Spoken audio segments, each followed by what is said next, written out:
Je me suis réveillée ce matin avec mes règles, je commence à avoir mal. C'est vraiment comme si on prenait l'organe interne et qu'on vraiment le tordait, on mettait des coups de couteau.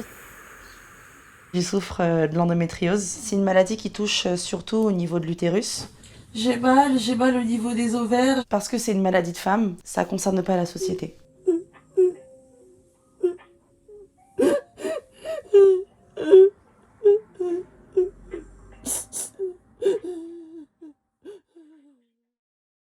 Je suis Myriam, j'ai 28 ans. Je suis auto-entrepreneur, coiffeuse. 3, 2 pretty girls. That's my technique. That's my. Je souffre de l'endométriose. Ça va faire 4 ans bientôt qu'on me l'a diagnostiqué. J'en souffre depuis mes premières règles, donc 14 ans, 15 ans.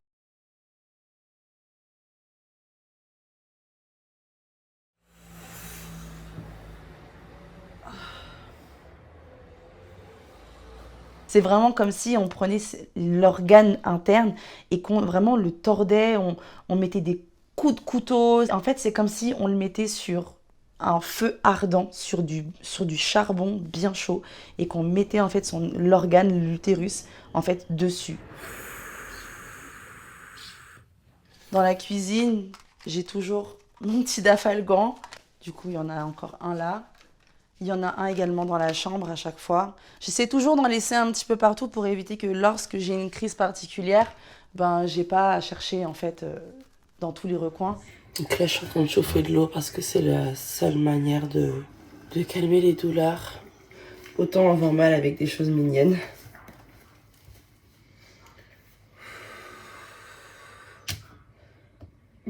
Et du coup, ça se guérit ou pas l'endométriose?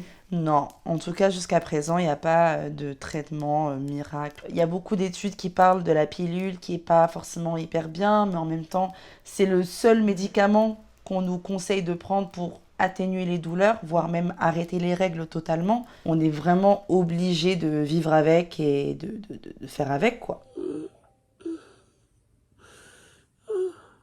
La dernière vidéo où elle était en train de souffrir, j'ai eu super mal au cœur pour elle.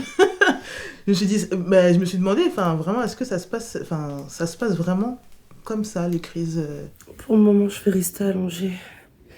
Je vais attendre que la douleur passe. Et si ça passe pas, ça va être compliqué. Je sais que j'ai autant des femmes que des hommes sur mon Instagram, en tant que client. Et finalement, d'en parler, je savais pertinemment qu'il y en avait certains qui allaient être éduqués vis-à-vis de ça, que ce soit par rapport à leur mère, à leur sœur ou leur future compagne. On était à un mariage, elle a fait une crise et tous les gars qui étaient avec moi, qu'est-ce qu'elle a? Et quand j'explique la maladie, ah ouais, mais c'est chaud, mais en fait, mais il y a beaucoup de femmes qui l'ont. Ouais, mais pourquoi on n'en parle pas, on connaît pas? Moi-même, je la connaissais pas. En fait, je l'ai appris vis-à-vis de ces crises, etc. À chaque fois que j'ai une crise d'endométriose, des grosses crises d'endométriose, lui que vous voyez là, il est tout le temps là. Il s'inquiète tout le temps. Pendant très longtemps, on va dire que on m'a un peu prise pour une folle ou pour quelqu'un qui exagérait trop sur la douleur, quoi. Sur certains travails, ils ont failli me virer à cause de ça parce qu'ils m'ont pas cru. En plus de voir des personnes du quotidien qui nous croient pas, qui minimisent un petit peu en fait la souffrance en pensant que parce qu'on est des femmes et parce que en fait c'est quelque chose de biologiquement normal, on est censé souffrir, en fait c'est pas évident, quoi. Je sais que la première fois que j'ai appelé l'ambulance par rapport à mes douleurs, j'étais un peu honteuse. Je me sentais limite un peu honteuse parce que je me dis c'est pas légitime. Ouais. Mais vraiment, il y avait une fois où, malgré la bouillotte, malgré les médicaments, pendant 2 heures, j'étais en souffrance totale. Vous avez